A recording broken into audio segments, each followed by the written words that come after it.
People have been having opinions about remasters, remakes, and under-the-hood remakes. You get opinions like this. I can't really stand videos like this. Remakes are a great way for old and new fans to experience a beloved game. People act like remaking a game is going to somehow make the original physical copy of the game disappear. Now, if you sell me a remaster, you're telling me you're going to give me a port of the game with all the content that came from a region that was internationally locked outside of the console code, or outside of my region for solicitation and distribution. When you give me a remake, you're telling me that you're reinventing the wheel, and you're going to take stabs in the dark at what you think is the quintessential essence of what makes the game good.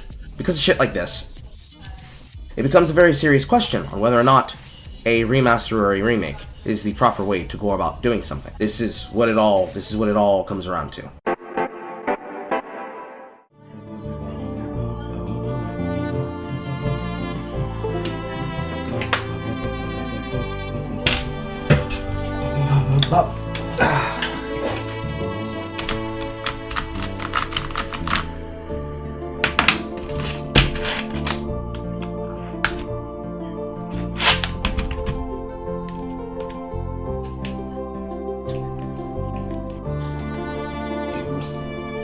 Ew.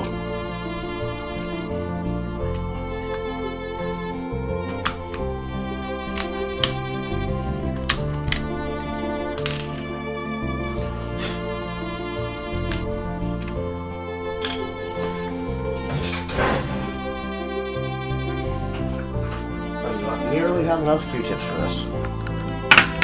Some of these need a spot clean. I need to pull this cap up.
Make me laugh, I'm seething. Are you upset because of Wicked 2?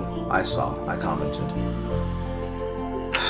One of the many things that I wish they would do when it comes to sequels, or movie tie-ins, or things that happen to be made off of a popular property, is that I would like them to stop fucking doing the thing that they keep doing to musicals. Specifically, Broadway-originated musicals. Wicked is a film that they have no excuse to get wrong. While I disagree with the use of Ariana Grande as Glinda, that's whatever. The fact that they're gonna go the angle of, yeah, let's make Alpha black. That's more than just a bridge too far. Clearly it's being done for political purposes and ideological reasons.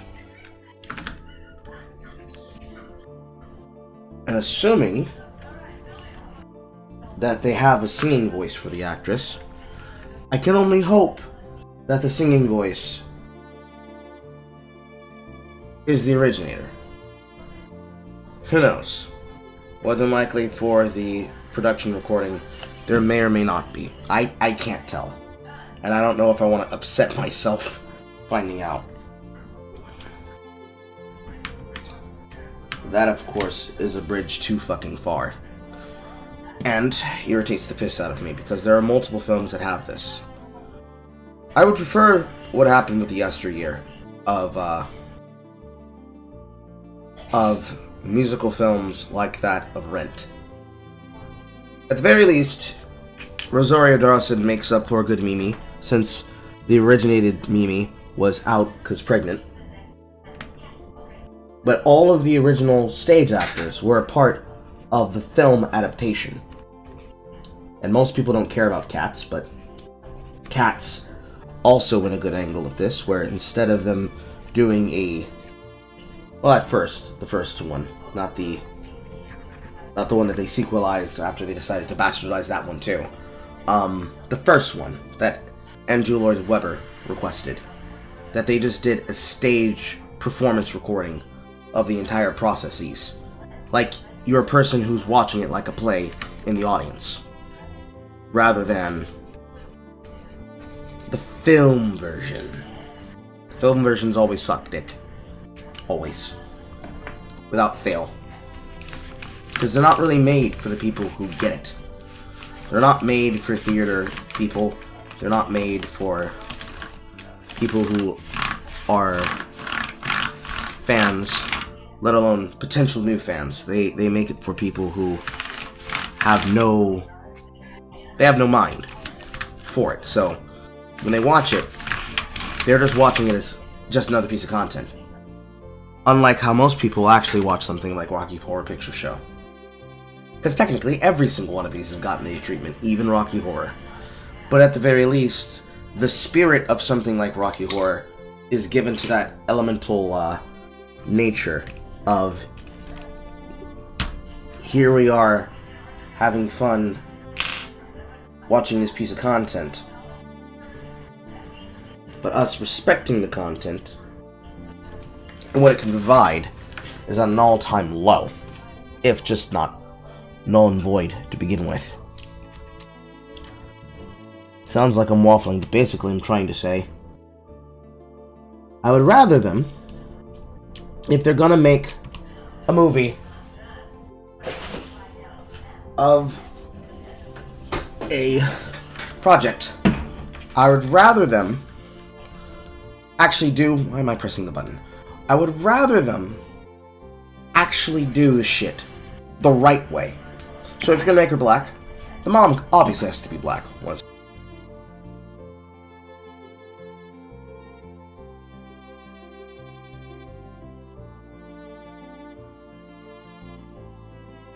And then on top of two of the original cast went there, yes, Mimi and Joanne. Mimi was the only one that came to my mind because Rosario Dawson is obviously the most common one.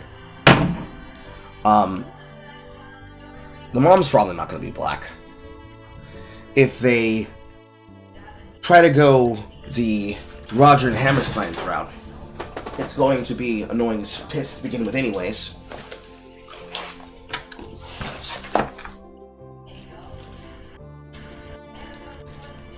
And then at the end of the day, however they choose to represent it and use it,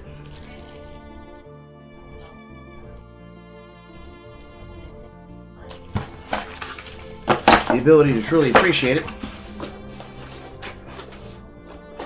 is going to be non-existent as well. Because whatever the arc of the movie is supposed to be, whatever the arc of the story they're going to write is, it's not going to be that most people are going to want. It's going to be a bunch of gobbledygook about representation and diversity. And more than likely, it's going to... What the fuck is that? It's going to have an entire conversation about everything but there should be a conversation about. That's spilled on the floor.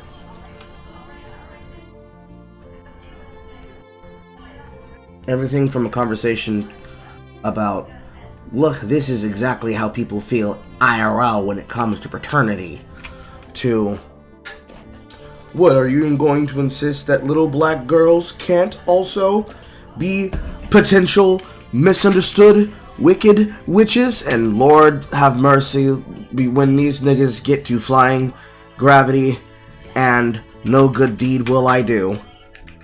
Will they be sitting there saying, yes, queen, yes, yes, projecting all of their own personal problems onto the character to try to make her a stand-in because they never got a boyfriend for the Sadie Hawkins dance? Now it's just the female side of the conversation. Lord knows if they chose a hottie for Fiyero. Basically all the same things they already do with a bunch of other projects and a bunch of other things. Not including what I'll probably end up discussing when I start my coverage and reactions to Agatha All Along. I've already done a stream for episodes 1 through 4 on Twitter with Jay, and I'll slowly be writing them instead of an entire video about each of them in part, one at a time. First, I gotta finish the other things that I need to get out of the way first, and then we will be right as fucking rain. I'm not looking forward to the Wicked film. Ironically enough, all of the special effects in that film somehow look worse than Oz the Great and Powerful. It's weird. Somehow, the prosthetic work that they did for Oz the Great and Powerful, for the Wicked Witch, is better. I have no words to describe. I have no words to describe it. The flabbergasting nature of it.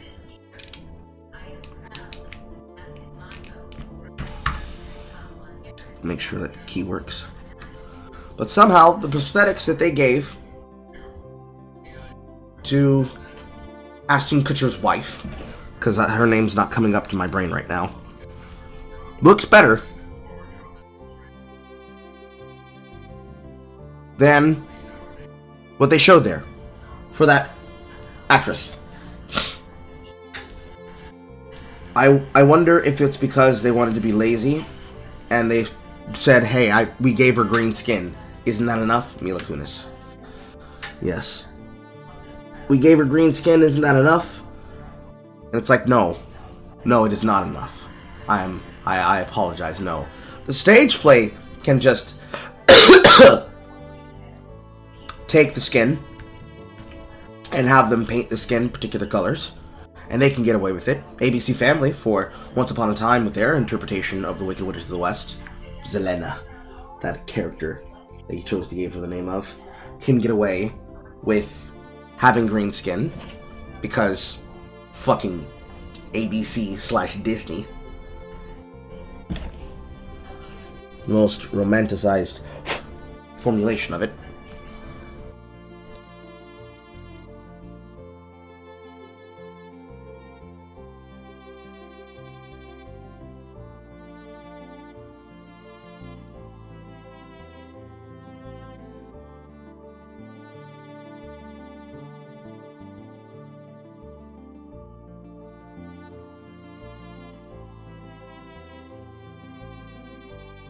They can get away with it. But not here. Not this popular of a franchise. It's like saying that the way to get away with this, because The Lion King is kind of a bad example, simply because The Lion King is supposed to be animals and cartoon. But of course, this would apply to stage play version, so the one with the headset dressings.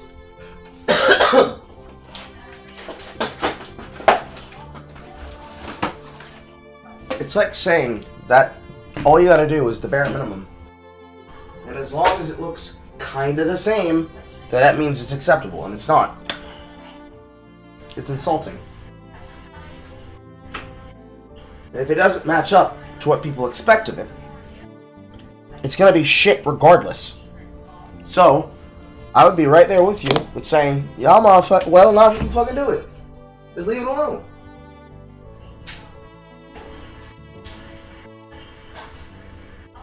I would rather get a Broadway recording of the play. An official Broadway recording of a quintessential version of Wicked and its performance. Preferably with the originating characters, but if we cannot get the originating actresses to reprise their musical roles, a proper, authenticated, verified, and well done version of a syndicated proper installation of the show rather than a fucking watered down product of the movie. Which is the opinion we all had when it came to things with video game adaptation movies. Not accounting Uwe Ball's fucking crackhead ass. It would be better. I would prefer it. I don't believe Adina can't hit them notes. Now, Kirsten Chenoweth, I'm pretty sure she cannot hit those high notes without possibly losing all sense of balance. Her bird body does not allow her to hit those vibrato notes and not lose the ability to think. They're too fucking high. But you get what I'm saying, right? Like, whoever's performing it right now in New York, just give them the goddamn license. Just let them film the play. Make sure that that performance is the proper best performance ever given. Nothing goes wrong. Nothing fucks up. I would expect no less for even newer plays or off-Broadway musical plays. Like, I would expect the same for Daniel Breaker. I expect the same for, I'm forgetting her name. She's the star of Younger, alongside Hilary Duff. Sutton? I'm forgetting her first name. My keyboard's not on. I just disconnected it to fucking clean it. Carl, are you stupid? Are you stupid, Carl? Apparently I am.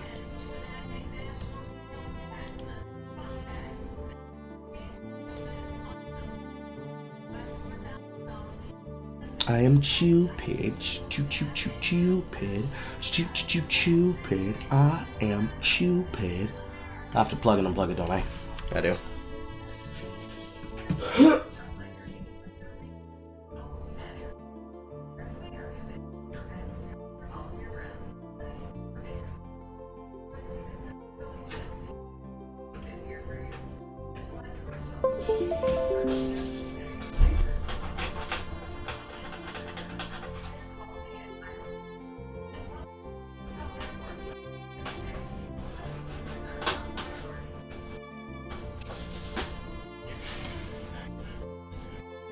Okay. Did I fix my Kletsky key? Yes or no? We're about to find out.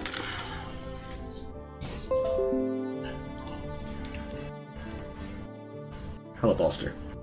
But I would expect the same for Daniel Breaker. I'd expect the same for, I want to say Hillary for some reason. Sutton. Broadway. No, I was right. Sutton is the first name. Foster is the last name. I'd expect the same for Daniel Breaker. I'd expect the same for Sutton Foster. I'd expect the same for Idina Menzel. I'd expect the same for Kristen Chenoweth. I'd expect the same for even one more like Len Miranda. Fucking Christ, why is that so hard to say? I'd expect the same thing for Lin-Manuel. I'd expect the exact same thing for fucking Miranda of all people. Hell, I don't even fucking like him, but I'd expect the exact same thing for Daveed Diggs. Because at least they're proper fucking singers. At least they're proper fucking singers. But the disrespect, the sheer disrespect to the fucking art form is what annoys the piss out of me, because they never do these films right. Anyways, hello chat. Welcome.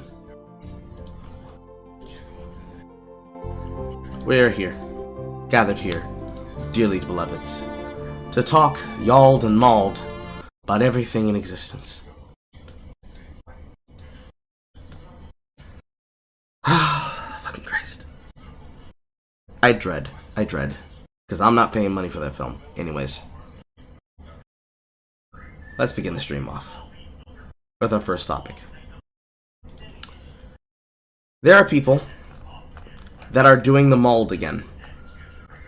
What mold am I talking about? They're doing the mold again about people having opinions about remakes being dog shit, which actually ties right in with what we were just talking about. Let's put it on the screen so you know it is real. What movie are we talking about? Wicked. They're doing a Wicked remake, or rather, they're doing a Wicked movie adaptation, and it looks garbage. The poster itself looks garbage. The samples of some of the scenes that we've seen look garbage. I don't feel like it's going to be good. People are complaining about the video game remakes. Rightfully, because many of the remakes that have been going out for video games have been censors. They've been censor bait. They were not only bait and switch, sometimes even bait and switch pre-orders. We gonna reyard and we'll live react to it? Okay. We could probably do it for the 15th. Whenever that movie comes out, we can try to get either an HD cut or even a camera cut. And we could probably do that for movie nights. Train of thought, Carl. There have been video game remakes that have been going out. Some people have been very poorly describing what they think these things are. And people do the regular thing that they always do, which is taking those people's opinions out of context and then acting really fucking stupid. Why do they make her hair look so blonde, like look so pale? Because they believe that she's supposed to be platinum blonde instead of strawberry blonde. Anyway, I'm getting distracted. People have been having opinions about remasters, remakes, and under the hood remakes. Because people have been extremely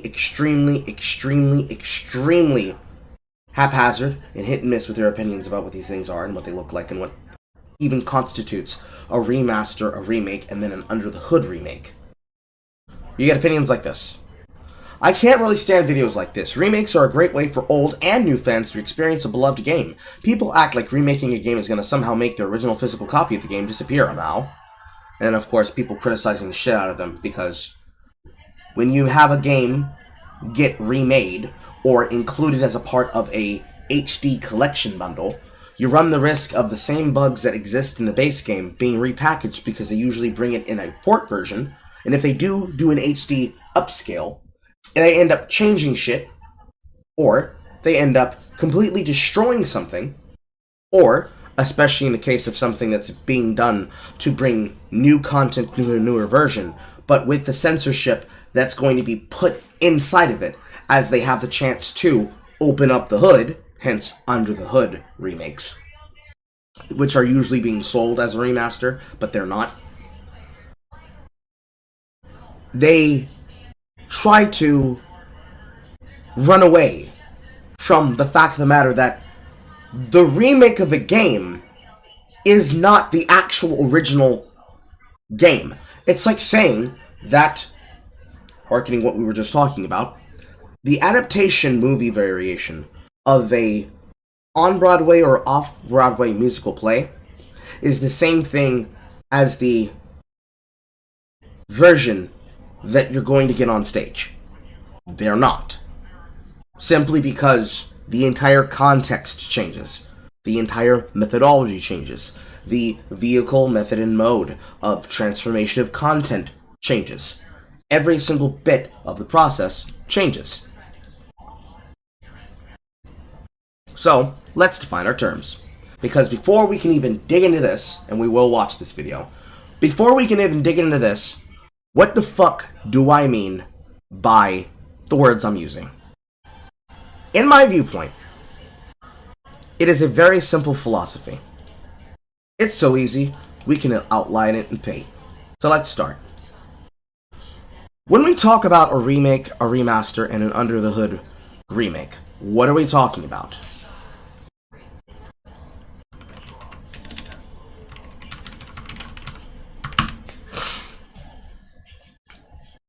There are a couple that come to mind. A good example of a remastered game: Final Fantasy X and X2. Why is it a remaster?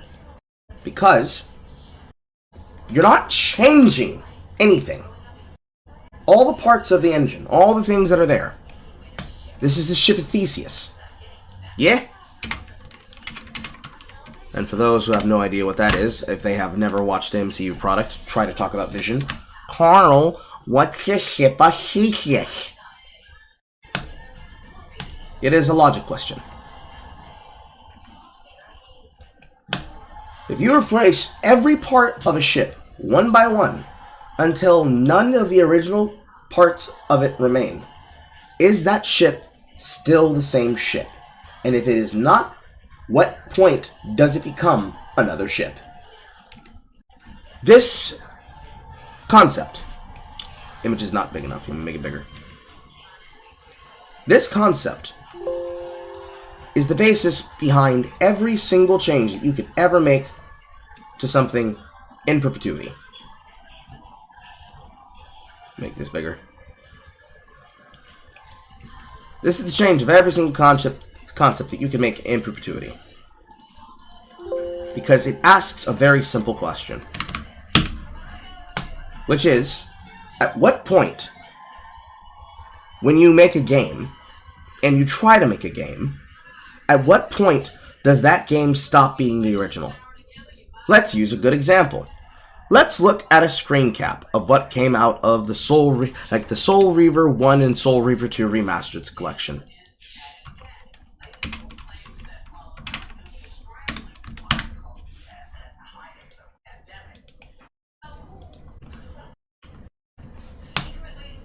There we go. Gotta tell you, if that's the best that they can do, and in choosing to do a remaster of Soul Reaver 1 and Soul Reaver 2, because in my opinion, there should be some basic ground rules when you're trying to remake an old game. And if we're going to remake an old game, why are we only remaking 2 out of the 5 games? Because the Legacy of Kain is not just Soul Reaver or Soul Reaver 2. It's Blood Omen, Soul Reaver 2, Blood Omens 2, Defiance. If we're not remaking, you can't see my hand. Kappa. If you can't make all 5 of those games, why are we remastering it?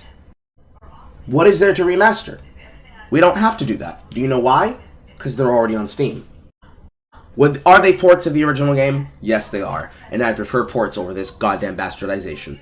Because the graphics, even though the screen image is small, does not look any better. We're talking about a game that was released for the PlayStation 1 and the PlayStation 2. If the left image is the original, and the right image is the remaster, we could just use the fucking time on something that deserves it. Because it doesn't need it. Let's look at another case example. I'm sure we all remember what was done to Tomb Raider.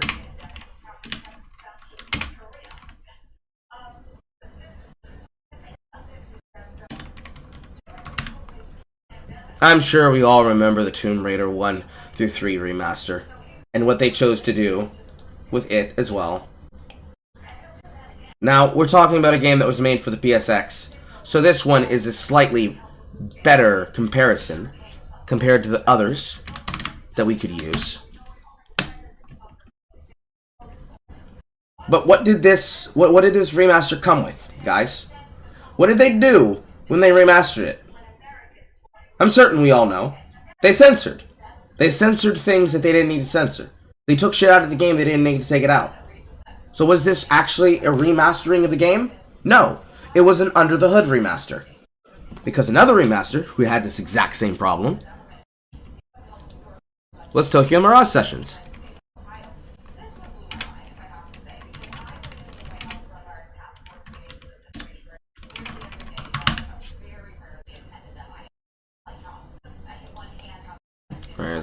Where's a good comparison image? I suppose I can use this one.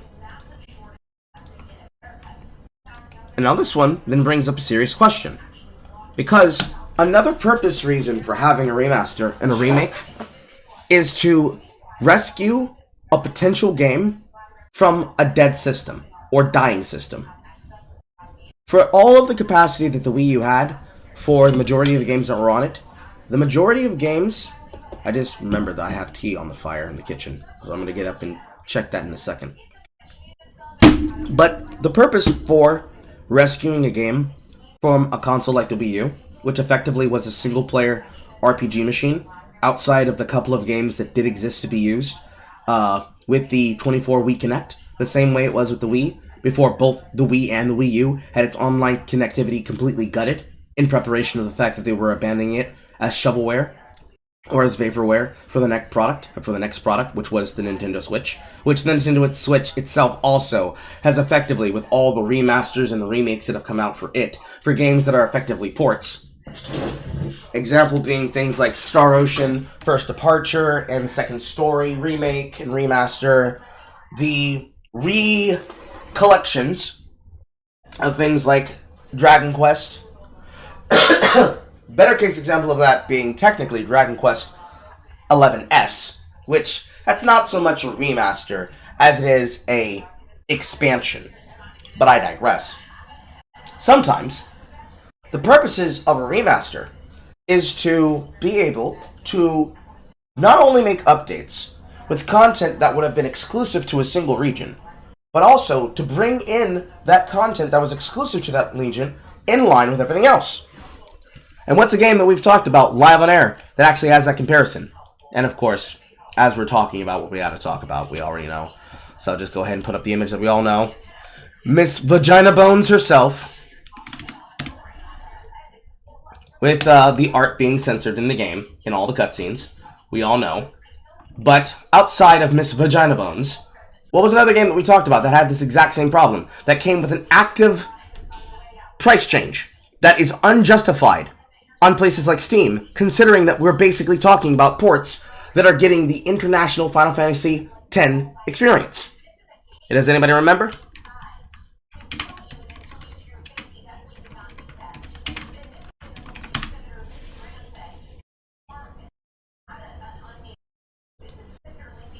I promise it's not a quick question. Does anyone remember?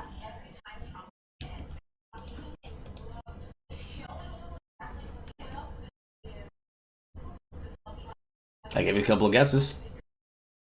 5, 4, 3, 2, 1. Mega Man Battle.net Legacy Collection. Now for some of us, you've probably seen versions where it says Volume 1 rather than just the collection itself. I mean, Nocturne is another one, but Nocturne is a special case example. I'll go over that one in a moment. Also, I'll use this moment to go to the kitchen. 1 second.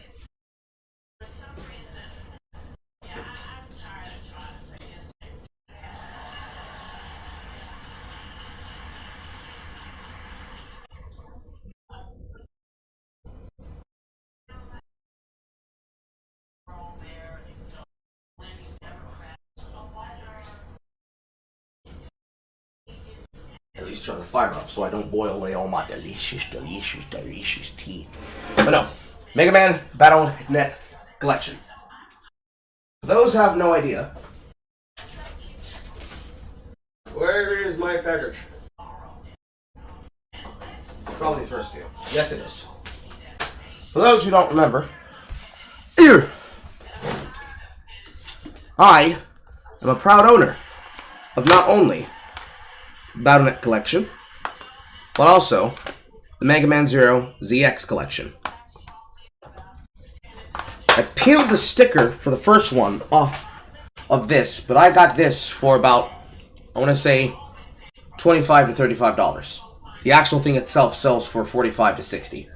If you try to get this from a store directly, they're going to try to sell this shit to you at full price. But it is all 10 Battle.net games. As well as in here, all of the games from Mega Man 04 and ZX and ZX Advent. These are proper, true remasters. And while I'm saying this, I'm going to peel the fucking sticker off this, because I hate when my jewel cases have stickers on them still. And why is it important to understand the difference? Because you see, these, at least the physical cartridges for the Switch, are all of the ports on a single device. They must be inside the thing. Yes, they are. They're inside the case. But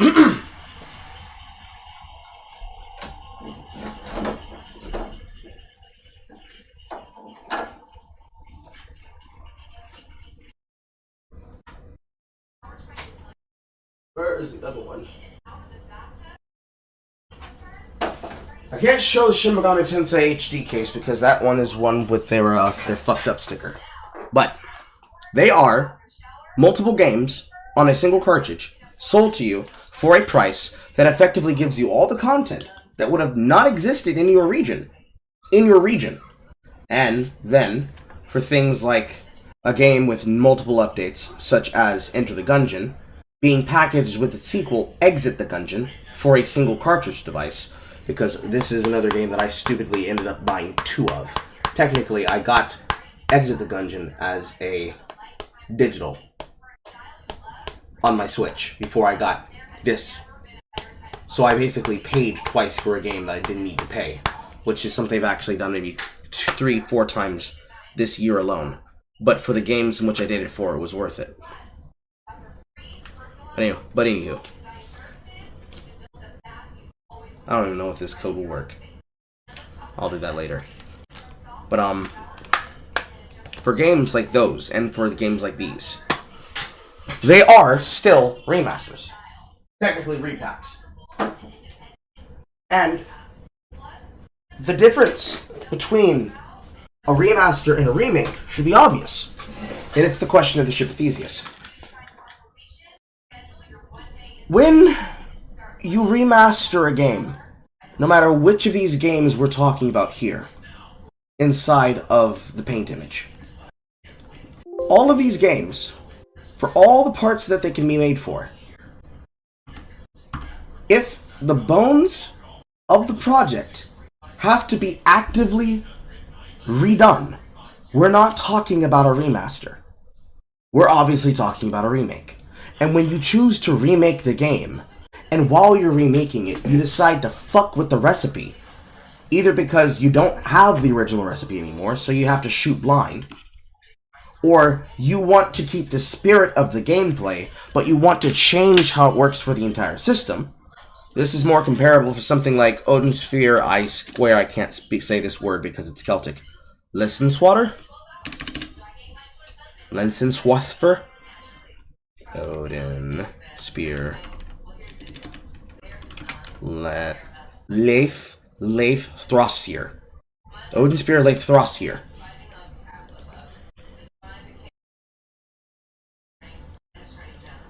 There's a good capital E picture. I guess that won't work.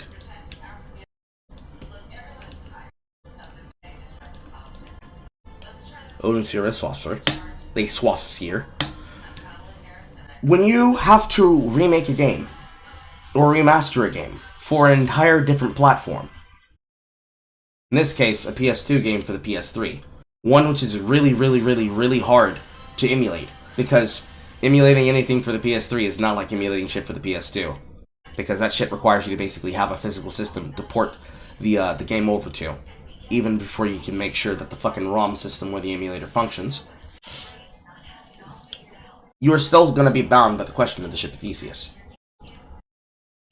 And that is to say, when we start talking about saying that remakes are a great way for old and new fans to experience a beloved game, they're not experiencing a beloved game. They're experiencing a recreation of the beloved game. So when we play on a private server for Toontown Online, are we actually experiencing the original Toontown Online? No.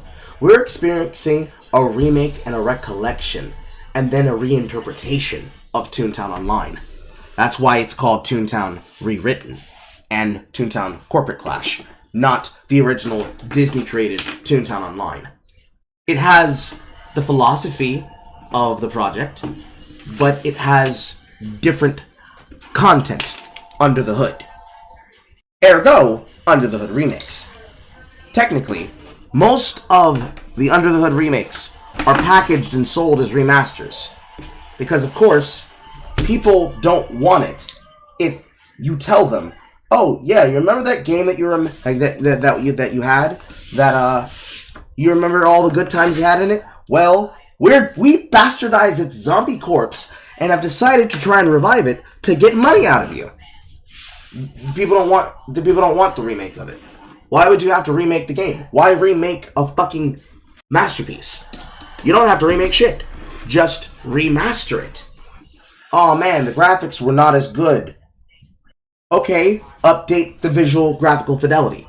Bring the visuals in line with what we knew the game could always be, versus what you decided it just needed to look like. That is the key goal. That is the difference between a remaster and a remake. And of course, to use that example, what better game to compare that to than the Resident Evil remakes? Realistically, we have gotten to the core of what caused people like Video Game Donkey to try and shit on Resident Evil, as well as trying to shit on JRPGs. Most people don't have the patience to sit and look at a static screen when they are playing in a game like that of Chrono Trigger, Chrono Cross, Dragon Quest 1 through 4,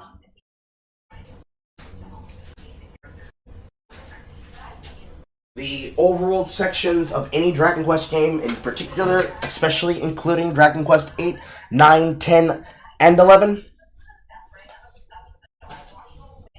All of it comes from the same place. I need a wet wipe. They all come from the same place.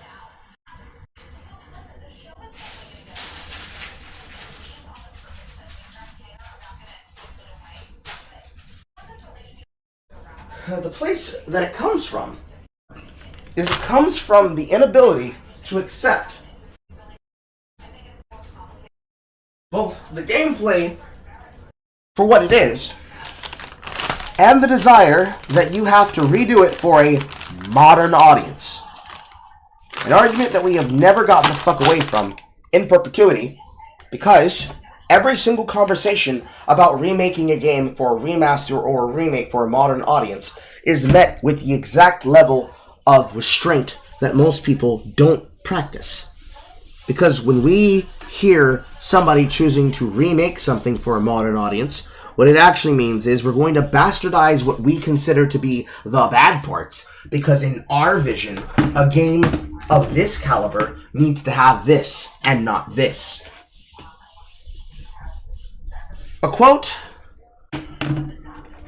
from Marlon Wayans about his family's sense of humor is that I could give you the entire breakdown and recipe of a piece of product, a piece of content.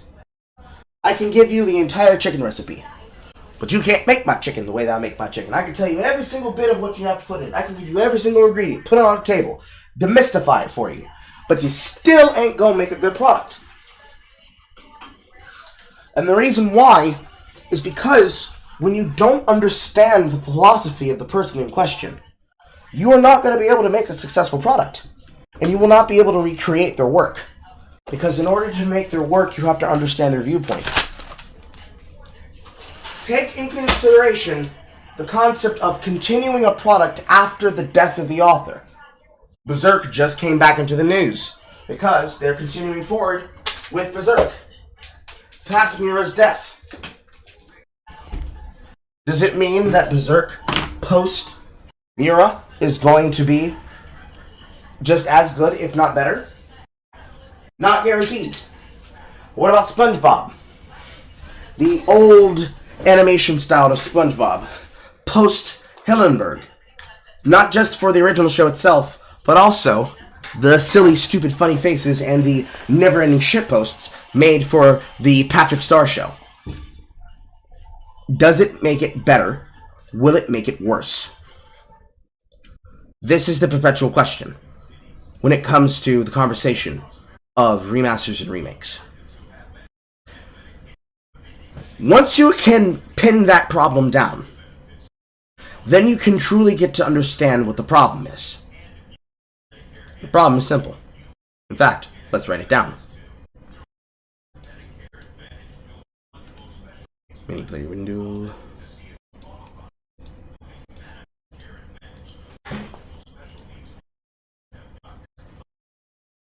Bop, beep, bada loop pow. When you make a remaster, you are making the game with a recipe plus an added kick or an added spice. When you remake a game, you are reinventing the wheel.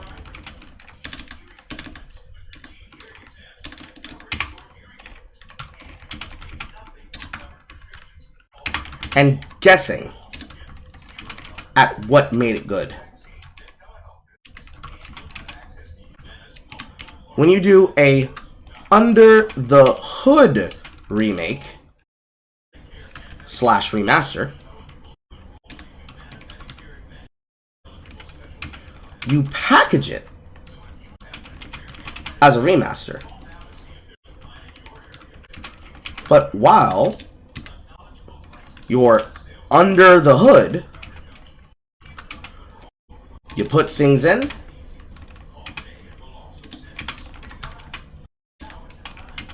and take things out. Regardless of if that change is necessary. I can't spell.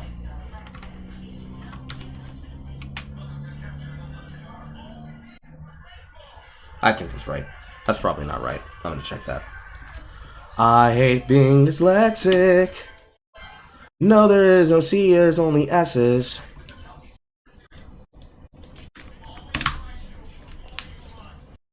That is the fact of the matter when it comes to these things. That's what matters with remasters, remakes, and under the hood remakes. If you sell me a remaster, you're telling me you're going to give me a port of the game with all the content that came from a region that was internationally locked outside of the console code or outside of my region for solicitation and distribution. When you give me a remake, you're telling me that you're reinventing the wheel, and you're going to take stabs in the dark at what you think is the quintessential essence of what makes the game good. I'll give you another example of this. On my Steam profile, or excuse me, on my Steam wishlist, there is a game remake that is being done for the series of Fate. Fate games, all of the Fate games, are being remade by Gamingo US Incorporated because the original Fate games are broken. They are broken. They do not function. They are broken. Fate Reawakened.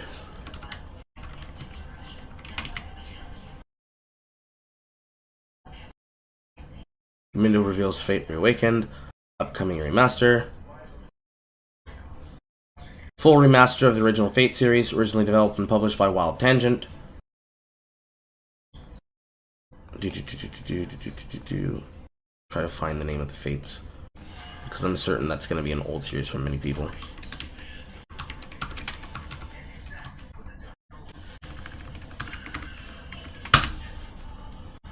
Gamingo. Gimme go. Wild Tangent. Yes. Does it have the games on here? Fate. That's not what I'm looking for, but technically it does. Need this.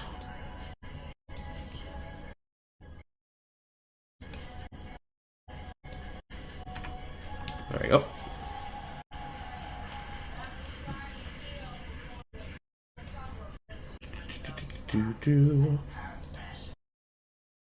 So over here, smaller please.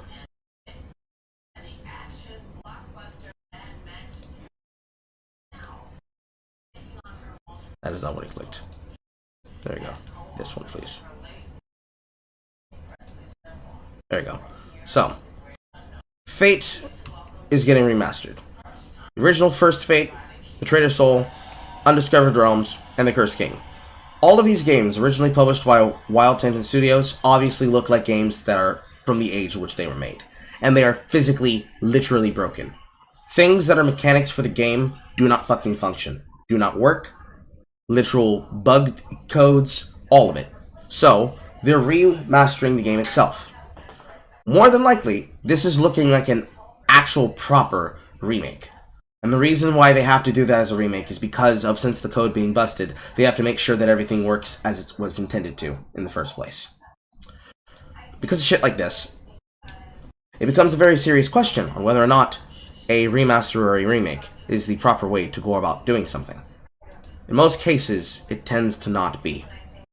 Simply because of what I've laid out here on this. This is what it all comes around to. Because just like how any game in existence will ever have this conversation, it all stems from here. Do you fuck with the game's original intentions? Do you try to reinvent from the broken foundation that it has? Or do you try to keep the structure proper? It can be. It can be, Mal. Or do you try to keep the structure proper, but do you fuck with the changes and the idea of the changes in their totality? And then when people complain about those changes that you make, you say, well, it was a decision we had to make because it was done for a modern audience. This can apply to Silent Hill. This can apply to Resident Evil. This can apply to Dragon Quest. This can apply to Dragon Age. This can apply to any game ever made. Doesn't matter the platform. Doesn't matter the context. Doesn't matter the time period. Every single remaster and remake is exactly what I just wrote here on this notepad argument. So, now that we've laid that out, now that we've defined the terms, let's reanalyze that statement that we just saw. Yes?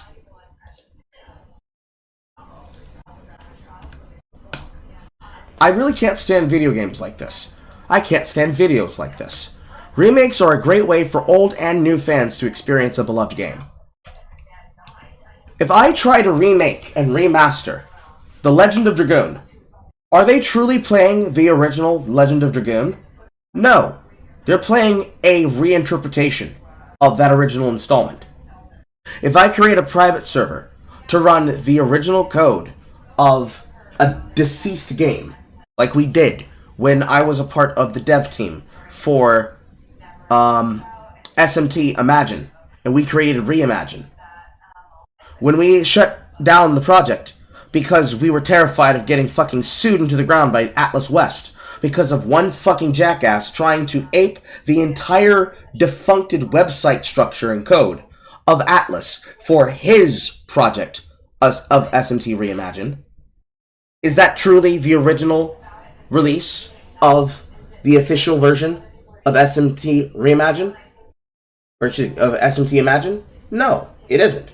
Technically, the last official West version of that was ran by Area Games, after they purchased the right and received it from someone else, alongside the majority of the IJJI catalog, because that website went the fuck under, because they thought that by removing the Flash games, that pretty much brought people to the website, and in time, that they could be able to have the same structure of Nexon of America.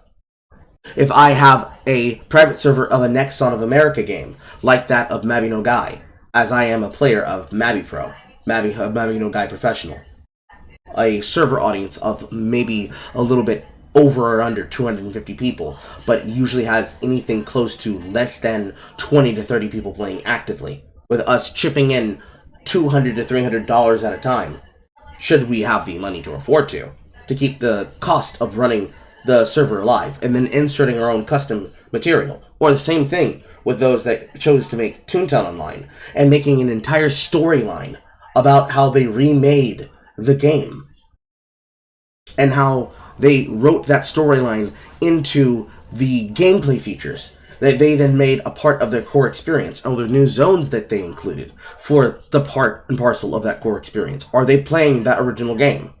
No, they're not. In order for them to be playing the original game in its totality, at the time at which it was released for, they would have had to have been playing the game back then. If I created a new Radical Heights from the backbones and the bare bones of Boss Key Studios, am I truly capable of making a version of the game that properly exists in its totality? No. Why? Because in order to make Radical Heights right, I'd have to get the material straight from fucking Cliffy B himself. And more than likely, that's not going to be worth it, because Cliffy B is a really bad game designer. Nowadays. He didn't used to be. He was at least mid. But everything he touched turns to shit, because he does not make video games to make them stand the test of time. He does it to make a boatload of cash, and then abandon the project as shovelware, which is exactly what happened in Radical Heights.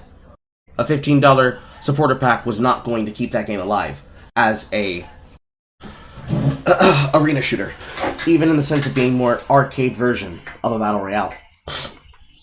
If somebody tries to create a different version of League and calls it something other than League of Legends, is it truly that game? What mascot is Cliff the mastermind of? No, Clifford Blazinski. That's a game creator. Cliffy B is the name he's short for.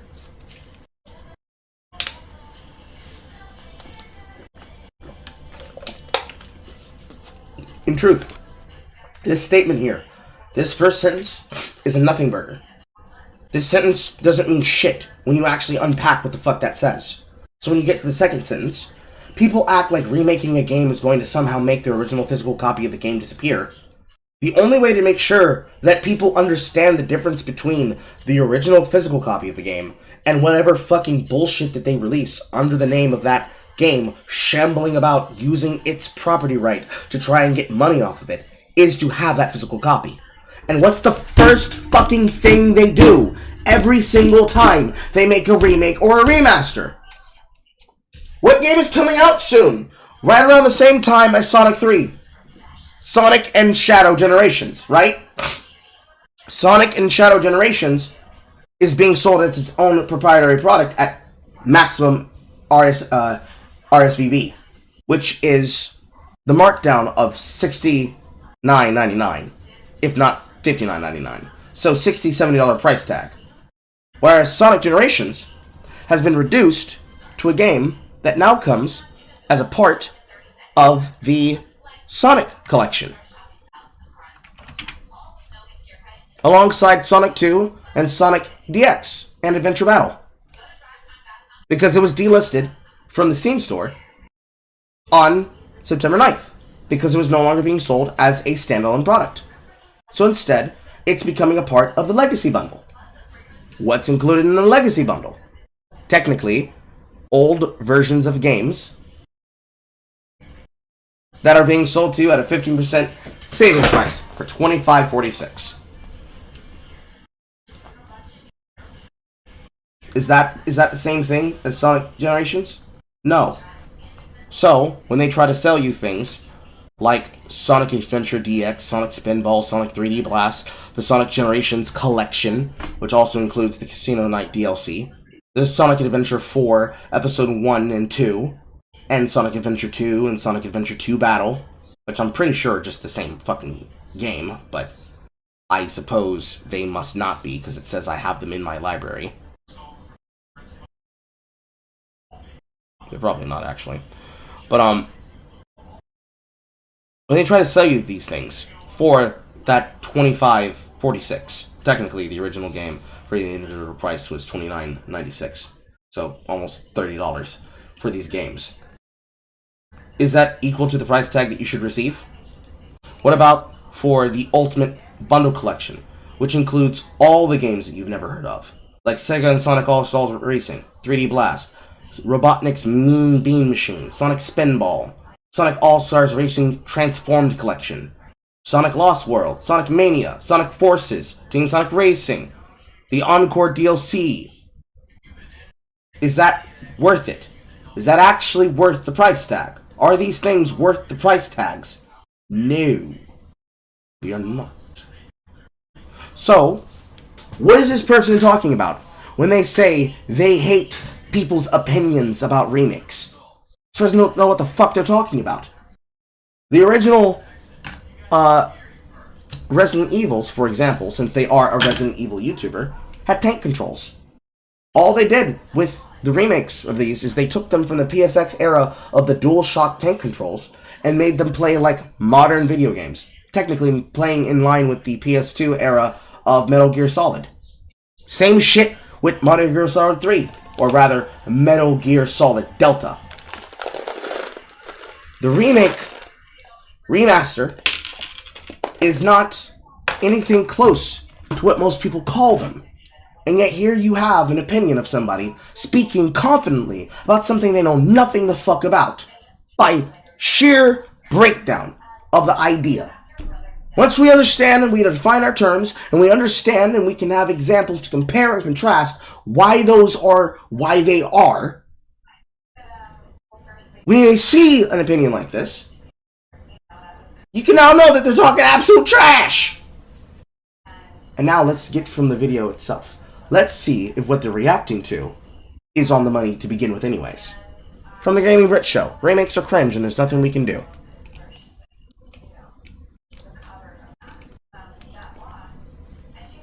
Let's see if it holds in the opinion that I just presented, and it makes sense.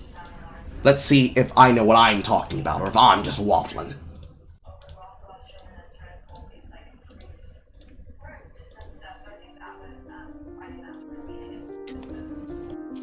How do you respect the original in a remake? Well, you can't. At the end of the day, the ultimate sign of respect would be to just accept the original as a singular perfect work in no need of alteration. If respect is on some sort of gradient, I suppose you could say I respect 2001's Silent Hill 2 more than most then. More to the point though, even if a remake or reinterpretation of a work meets your own personal, abstract threshold of integrity or respect for its predecessor, that will only serve to validate you in the short term. At the time of writing this video, if I say The Little Mermaid, the vast majority of people probably picture the late 80s Disney animated musical, and not the fairy tale written in 1837. In 1837, movies didn't exist, and animation didn't exist. Copyright expires and the world changes, so don't be surprised if in a couple of centuries, the most well-known version of Silent Hill 2 isn't the 2001 PS2 game, or the 2024 remake, but a version of Silent Hill 2 that isn't just not a video game, but may in fact be in a medium that doesn't even exist yet. I suppose glaring into the uncaring void of the future isn't quite as satisfying as the catharsis of complaining in the immediate present. I would know, I've ranted for longer than most about certain remakes. Now, does that sound like I was right or I was wrong about anything that I just said about remakes and remasters in the modern day when it comes to contemporary and non-contemporary video game products? I'd like to think that I was right. He seems to be right on the goddamn money. In fact, it goes alongside the sentiment that both myself and Horror were talking about. Specifically what I said, when I said I would rather them not do it, period, and leave it the fuck alone, instead of trying to cannibalize it for the money that they know they can make off of it, because all of the people who never got to experience it and are not willing to experience the original product, they won't have a reason to get involved in something that they would have known about. They have no reason to jump into a bandwagon, because the bandwagon is too bad for them. That is pretty much exactly on the fucking money. Score a 1 for Carl, again. But I'm gonna refrain from taking a blowtorch to Silent Hill 2 Remake, even though it probably deserves it. In part because I've accepted the futility of railing against the infinite future, redoing everything that came before, but also just in this specific case, because the intention by those involved already seems so cynical that to try and judge the merit of any of this as art seems like a farce. Any studio that offers themselves up as the ones to improve upon something as classic as Silent Hill 2, I can only imagine have to be driven by some level of presumption and hubris, and the bankrollers Konami have mostly abandoned the idea of hiring creative talent to come up with new ideas. Instead, they've decided to become almost a pure port and remake company, repackaging their back catalogue without even the veneer that it's some way to bring the stories of the past to the present in the case of its remakes. Exactly. Exactly. Because what's the fucking point? I would rather a person get involved into the product for what it actually exists as, and take the time to fucking emulate the game, rather than any of the fucking shit that it has. Because the other thing that is very obvious when you talk about remasters and remakes is that when you start making remasters and remakes, guess what that means? It means a newer audience gets brought into the product, right? And then what happens? What happens, chat? What do they do? What do those little Zoomers do when they get their greedy little fingers on product that came from a time period that they don't have the cultural context for? Can anybody guess? We all know the answer. You can feel it in your bones.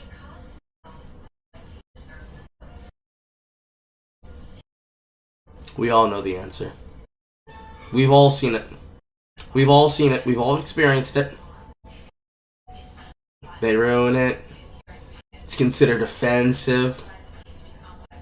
It has transphobic and misogynistic opinions and viewpoints that don't hold up to the standards and periods of the time we live in. It doesn't reflect the modern audience.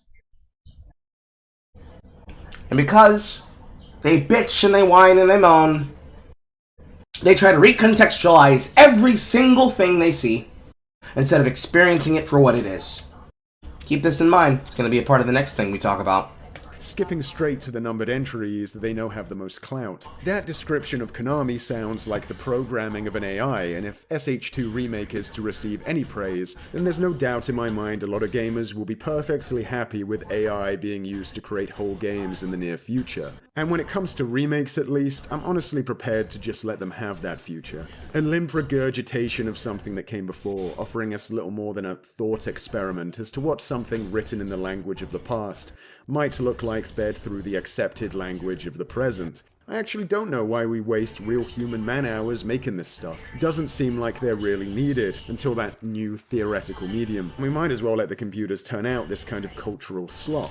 Judging by what I've seen, it seems a lot of people are already prepared for that future too. Type in a game and the words AI remake or something, and you'll find concept videos generated in AI with hundreds of thousands of views. Comments below in awe, saying it looks like exactly like what they'd want to see. Call me cynical, but I don't think the resistance against AI art can survive its results being appealing to so many people. So maybe remakes and AI are the perfect marriage. Let's just automate this recursive practice of redoing all the old games, and then have all the human creators make original products.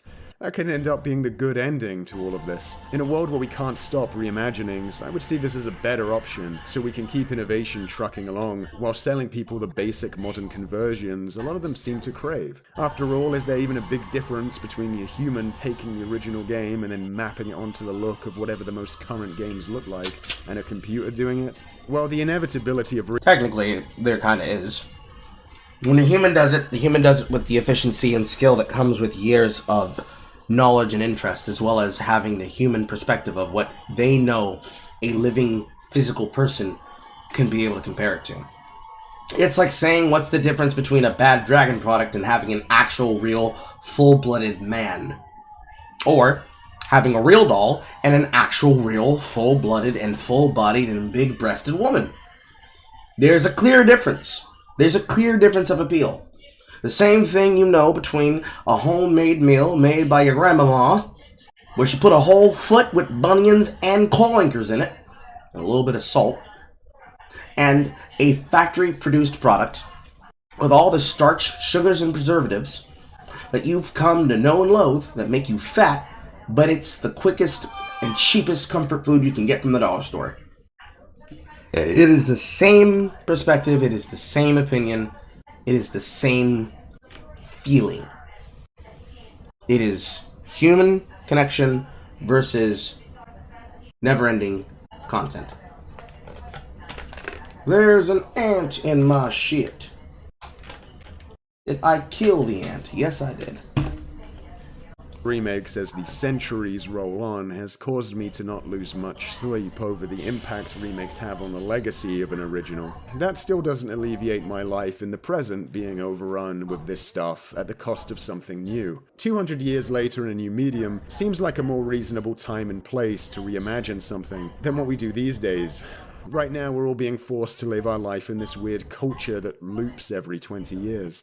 There is a major difference between adaptations made centuries later and our present fast turnaround that's worth pointing out though. Nobody who's seen the 1989 Little Mermaid cartoon would claim to have an understanding of the 1837 fairy tale. Yet today remakes do seem to be sold as a way to catch up on something missed. So if you play SH2 Remake, don't kid yourself into thinking you've experienced Silent Hill 2. If that statement sounds at all offensive, I'm not sorry, because it's just a statement of fact. Violin-scored tales of how the game is inaccessible to you this minute unfortunately won't change that reality. Silent Hill 2 is a PS2 game, not an abstract concept that needs to be bent into a different shape for consumption because it's been a couple of decades. If you've seen videos or screenshots of PS2 Silent Hill 2 and were more interested in spending money to get a PS5 and the about 5 games that it has, instead of finding a way to play SH2, maybe you weren't as interested in playing it as you thought, which is fine. I'm not that desperate to read an 1837 fairy tale either, but I don't also think that a children's musical made 200 years later is a good substitute for whatever the intent of that old tale was.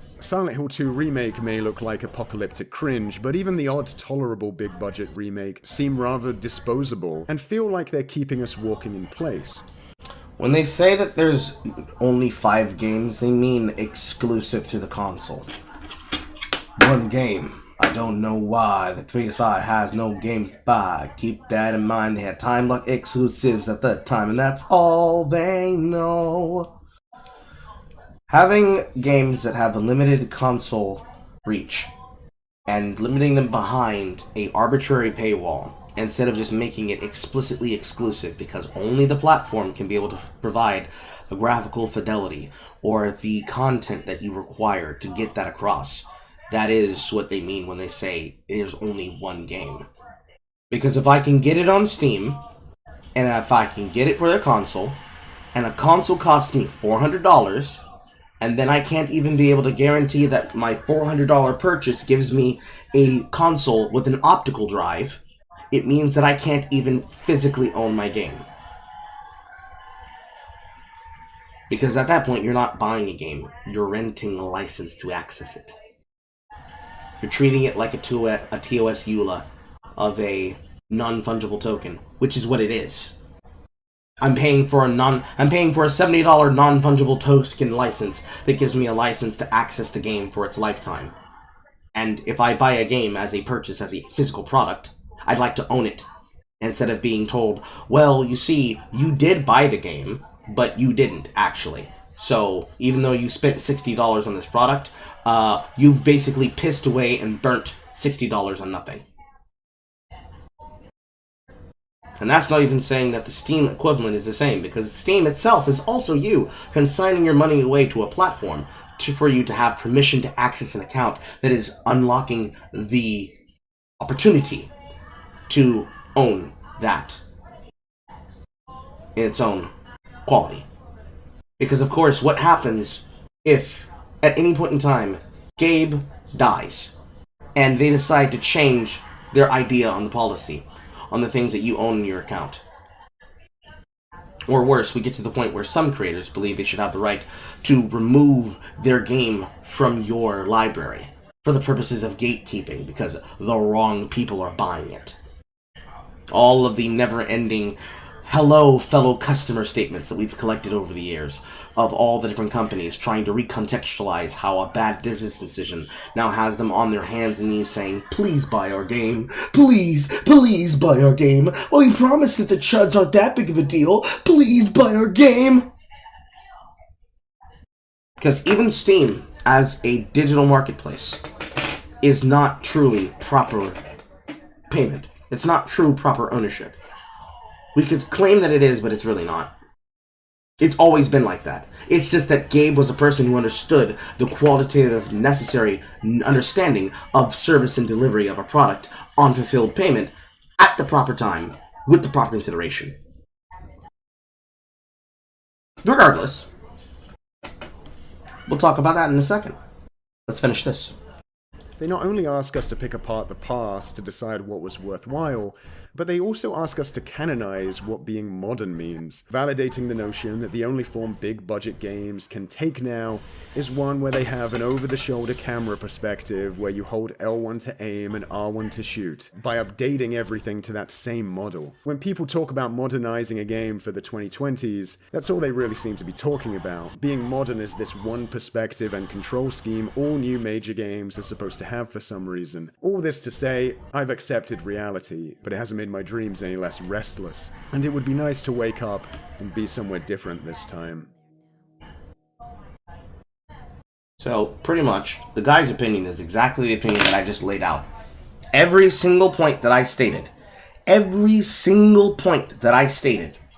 is exactly what was there in that video. Word for word, bar for bar. Every single thing that I wrote on this notepad is exactly what the creator of that video said. So what the fuck was that guy complaining about on his tweets? If you could see him could send you a disc that held your games, that'd be cool. If they could send you a hard drive, 2 terabyte hard drive, that held every single game that you particularly wanted to request for that hard drive to contain, that would be great. A favorites folder full of all the games that you would like to have, full single player. Well, single player games definitely should be guaranteed. Multiplayer capable games is that's a harder sell, especially if it's always online. You know, you can't be able to sell a connection to a perpetual version of Smite 1 or Smite 2, but you can be able to make an argument for something like Oxygen Not Included and a Hamachi compliant system that allows you to connect to it. Same way you could for Heroes of Might and Magic 1 through 3, including 4, 5, 6, and I think they're up to 7 now. But anyways, all the things I said, 100% correct. Now, of course, somebody could ask, Carl, why does that even fucking matter, bro? Aren't you just talking for the sake of talking? No. And the reason why is because this is not the only time this argument was had. There are people, when we talk about concepts like this, when it comes to video game topics in general, they don't know what the fuck they're saying. Because the only thing they care about when we talk about that, when we're not even talking about remasters and remakes, is they try to take this. This is coal posting, or more specifically, coal packing. This is Manga Lawyer, also known as Learning the Law. This is a coal pack account that constantly spams DEI, diversity, and woke topics and issues as a lightning rod account. What is a lightning rod account? It is an account that tries to signal boost topics to people in a sphere of influence or in a sphere of conversation by providing effectively what that particular audience wants. Usually, it's interpreted as to signal boost concepts to the greater audiences about what people are interested in. But this is one of the many accounts that, instead of actually having arguments, it's just reposting pictures and memes. In this case, comparison between Kill the Justice League and the newest skin, which isn't a skin, it's an entire Descendant character alternate for Ultimate Freya, who's basically given a latex bunny suit with fishnets. Quote, Western gaming. Since we lost a significant amount of money with our latest modern audience flop, let's own the chuds and make the game even uglier. Korean gaming. We must close the next quarter and quickly generate revenue. Let's release what the audience truly wants. The problem with this, that people need to understand, is that the first thing on the left is a skin. The other thing on the right is a full playable character variant. In the first Descendant, you're basically playing an infinite upgrade Korean Warframe. That skin of the Warframe has to be given upgrade chips. It has to be given crystallization catalysts and energy activators, just like any other character. And you have to work on them consistently to make them stronger and make them more powerful. As I say in my own tweet, basic character skins does not a gameplay make, and not accounting for the whales that will just buy the ultimate variant Freyna skin, or excuse me, the ultimate variant Freyna Descendant, you have to work on that Descendant in order for this to even be relevant.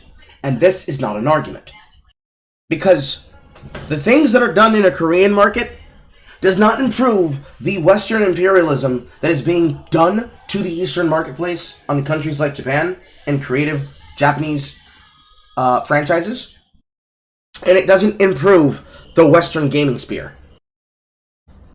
We are on the track for possibly a game crash within the next 10 years. And it needs to happen because there needs to be a reboot. And it needs to happen because games like Kill the Justice League are getting made, where they don't course correct their problems. Games take 4 to 8 years to be made from the AAA developers. And by the time they finally come out, they're shit. They die on arrival. Look at how quickly Concord went. Look at how shit and how quickly Kill the Justice League went. Look at how they cratered Luminous Entertainment, the people who made Forspoken.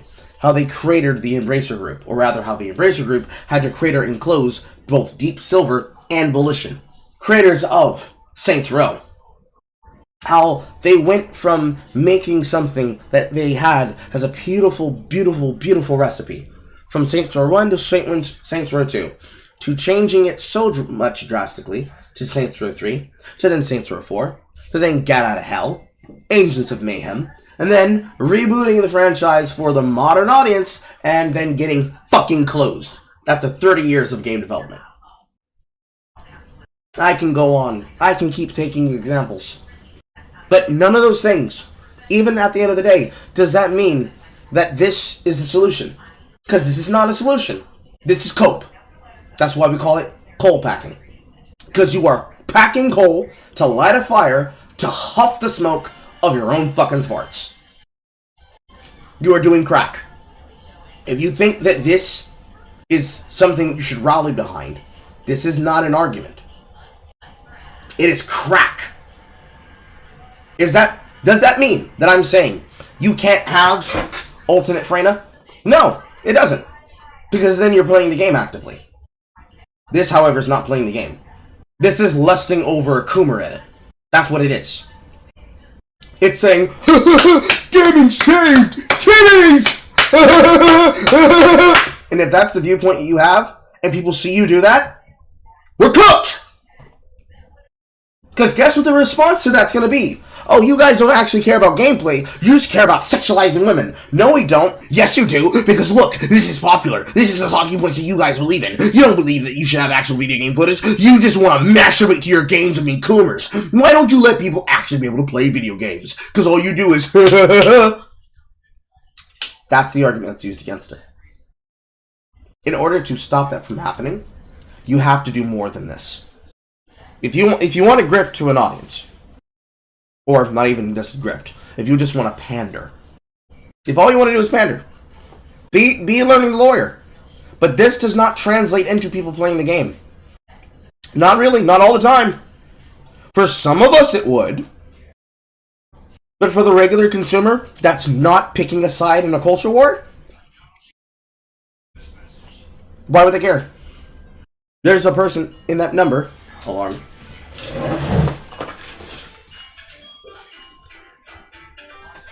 It is now noon. There are people in that number of those that are uninitiated in the culture war, that don't care. They could probably have fun playing both games.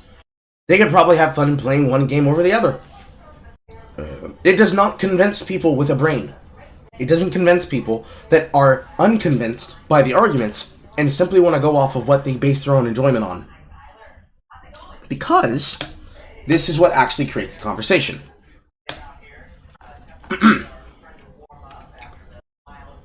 Polygon. This article was back from when Asher Roboto was basically getting lit up for trying to claim that people were gatekeeping her from playing Kingdom Hearts. Kingdom Hearts, a Western JRPG where you mash X, direction up down, direction up left, right, and square to win, and occasionally triangle. Nobody can gatekeep you from consuming content. They can filter you, but they can't not gatekeep you. But there are people trying to gatekeep people from having discussions. Because if the people who control the space for the discussion decide what is an acceptable answer and what's not an acceptable answer, then you don't actually have the ability to communicate your thoughts and ideas. And this is the key problem.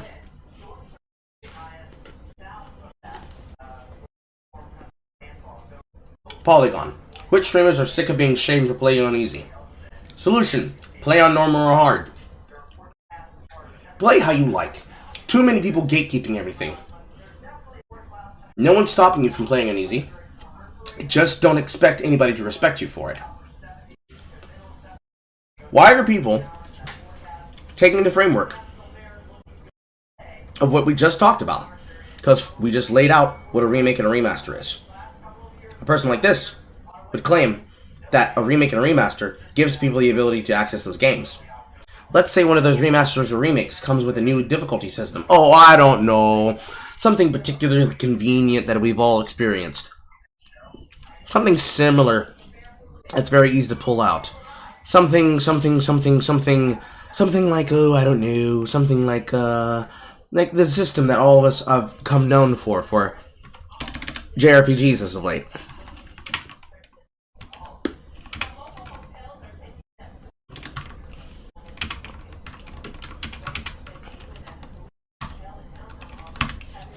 I can't spell things.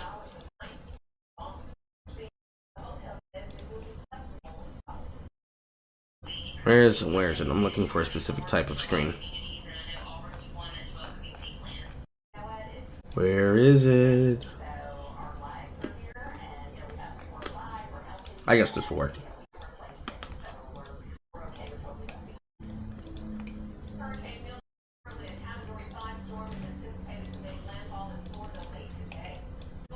Or they have something like this.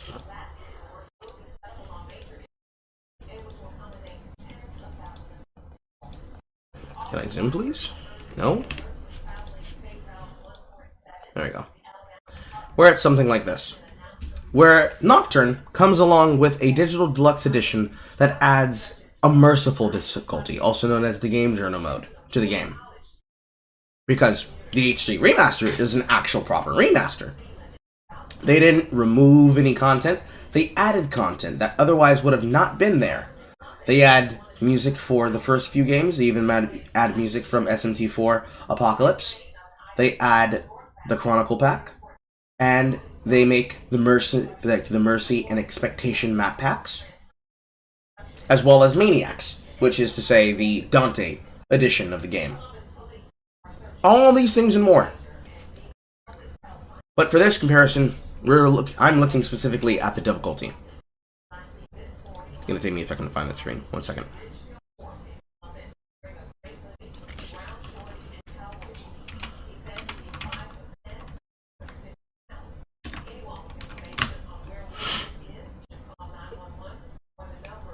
I just want a screen that shows me the thing that I want to see.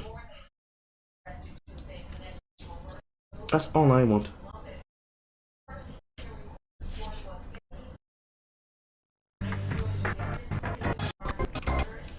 Lord have mercy.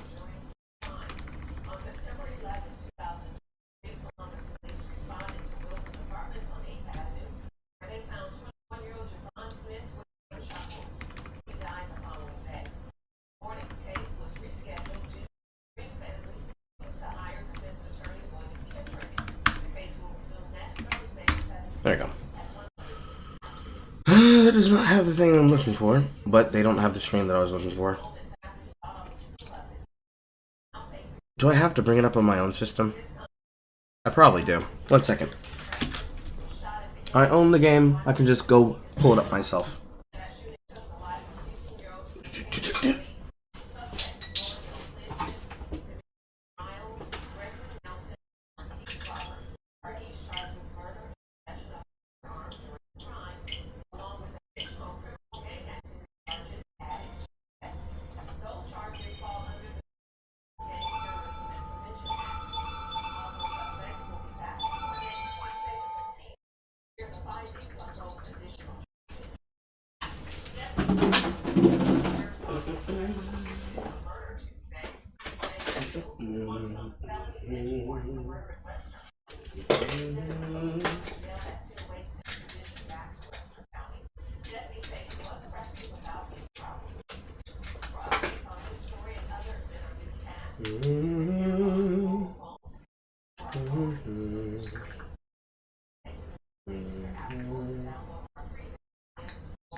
That still looks smudged.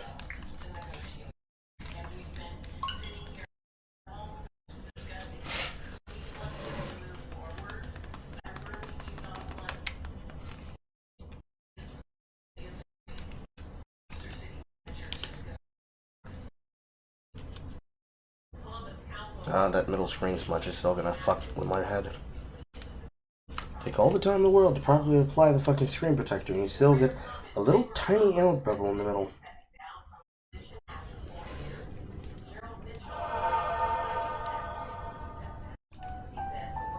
Okay.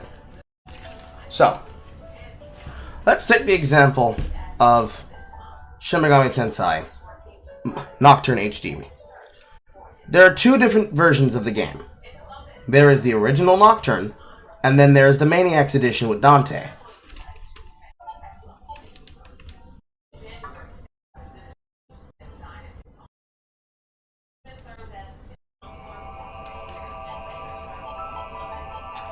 Then, you have 3 difficulty modes. Normal, hard, and merciful. Merciful, effectively, being story mode. I literally had to whip out my shit like that because the fucking the thing I was looking for is not there. When you come across an argument, like Adis,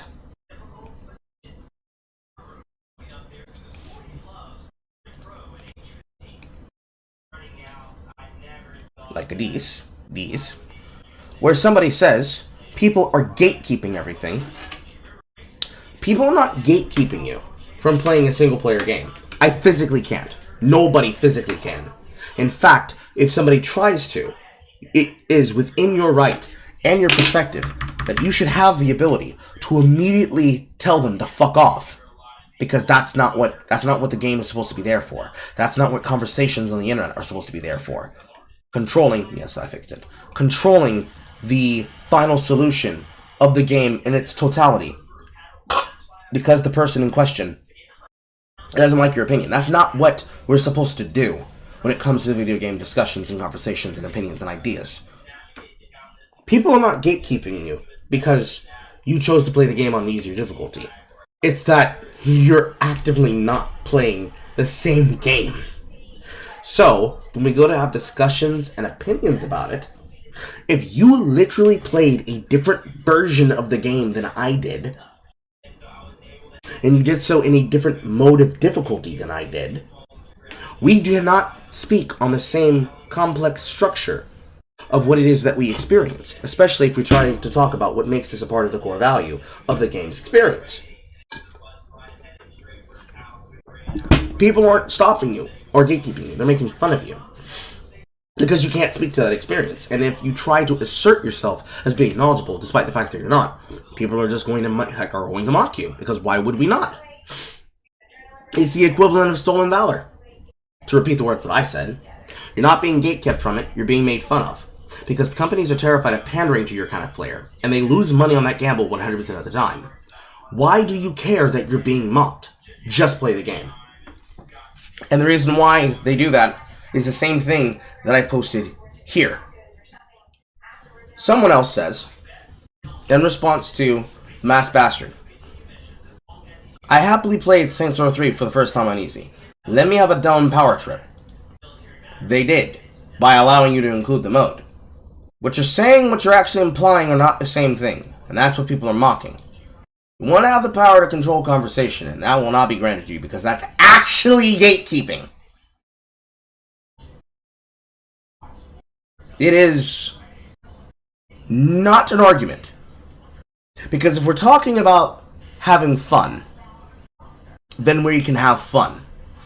And the conversation stays at having fun. If you just want to have fun with the game, you don't care about the conversation, you don't care about the greater scope of the conversation, you don't care about the space in which the conversation takes place in, you don't care about the time period and space and time-sensitive nature of that conversation, especially newer things, so you don't want to be spoiled about what's in the game. So you remove yourself from that context, you don't let yourself be spoiled, blase, blase, blase, blase, blase, blase, blase. Ignore anything anybody ever could say. Be blessed, beloved. But when we start talking about serious fucking problems, this is what the conversation comes down to. Now, this person might not be the kind of person you're expecting, because you see, their opinion is reasonable. I didn't really mean anything to our side, just pointing out that I recently played on minis that was fun to play that way. But you're right, streamers should be prepared to be ridiculed if they're willingly lowering their difficulty. If I were to be streaming Sparking Zero, I would need easy to just get through the story because I'm terrible at arena fighters. I'd probably lose viewers too because I'm playing worse than a lot of the other players. Crying on the stream about it is prevented. Just temper your knee-jerk a little. Fair opinion to have, because this is a very strong opinion that I'm having. Especially considering that I bolded actually gatekeeping and weasel. It was written that way on purpose. It was to be evocative, to see if this person knew what they were talking about. And they did pass the test. But this and this are the perspective that comes from the conversation. Because it's not gatekeeping to have the conversation. By him having his opinion, I'm not gatekeeping his opinion. I'm demonstrating the importance of what it is when they say they're gatekeeping people from the game. They're trying to gatekeep the conversation. Because in order to converse about the issue, you have to be capable of consuming the product. And that goes to media literacy. Because if I consume a different product than you do, and then you try to suggest people that product that you consumed based on your experience, and it doesn't reflect my experience, and then when I try to give that perspective for that experience, so they can then have that discussion, and you block my ability to enter it because we don't like elitists around here. We don't like chuds around here. We don't like the people who are going to mock people for difficulty around here. Then we're not able to actually give them the information they need to have to make an informed purchasing power decision. They have been removed from the world of where they can make that choice, and they're not being tricked into wasting their money. Because if every store or business had a 2-hour return policy, where you can play it for 2 hours and then you don't have to, and you can't get a refund anymore. If that was the philosophy that people had, where I'm pretty sure it's a trend, can I beat this game in 2 hours and then refund it because it was that easy? That shouldn't be the way that a person engages with a product. The way you should engage with any purchase of a product, especially when you're talking about a physical copy of something, is you should be engaging with it on the standard of, will I enjoy this game in perpetuity till the end of time? I just remembered I have battery issues with my Switch right now. I need to put it back on the charger. The answer should be yes.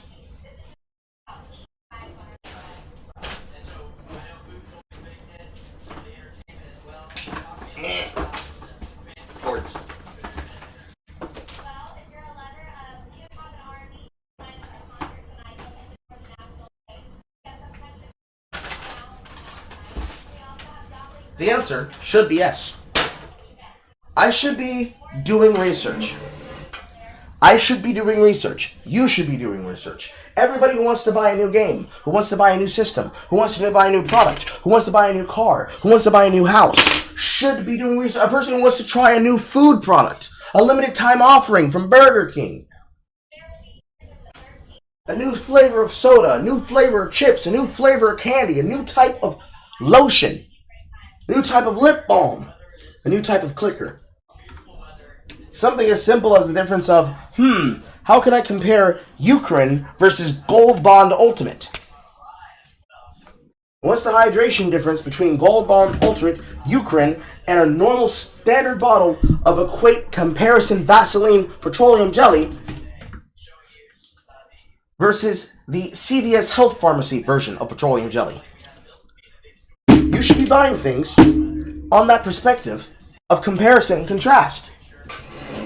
And ultimately, why we can even waffle about the opinion about remasters and remakes is because it's literally all the conversation topic. It all goes to the same place.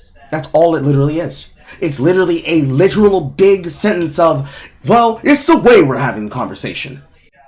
Because the people that don't want you, those you here listening to me talk about it, they don't want you to have an opinion. So they try to change your opinion.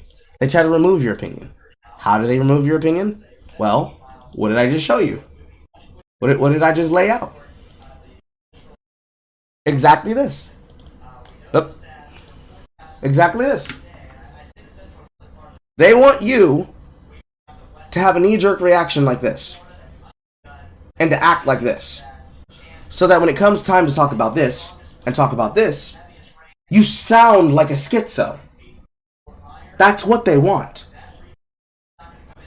DEI, Bridge, ESG, corporate company BlackRock and Vanguard, Tencent Chinese ownership, people trying to say Chinese ownership when really it's just them not understanding the difference between Eastern and Western, like in Western gaming imperialism.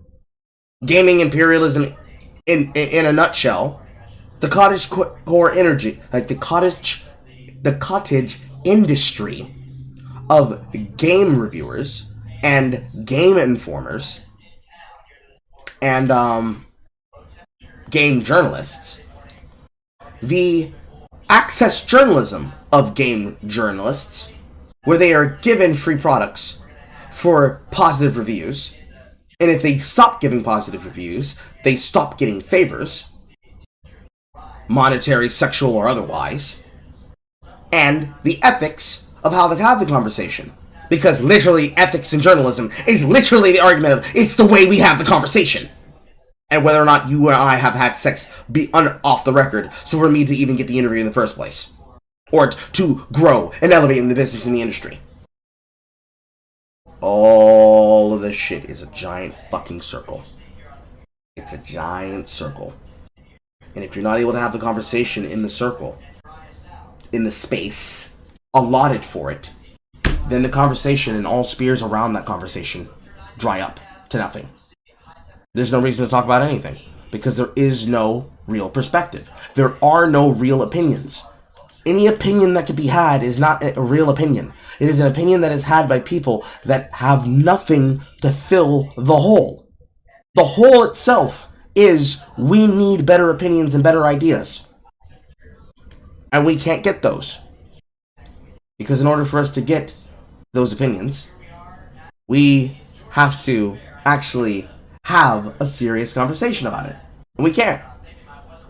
Because when you talk about the things, when you notice things, when you become a legitimate noticer, you are punished. You notice the fact that they want to insert political propaganda into the story, into the game, into the world building, into the entire process of how a game is developed, to poison the well with activistic language and crony capitalism. No, you shouldn't listen to those people. Those people don't know what they're talking about. They're just chuds. They're just hateful, evil bigots. And then the hateful, evil bigots sit there complaining, rightfully, when they're being threatened by people in the business that are supposed to be telling truths to power. How does a system function like that if you can have no true criticism? Because every single bit of criticism falls down to the fallacy of no true Scotsman. You can't.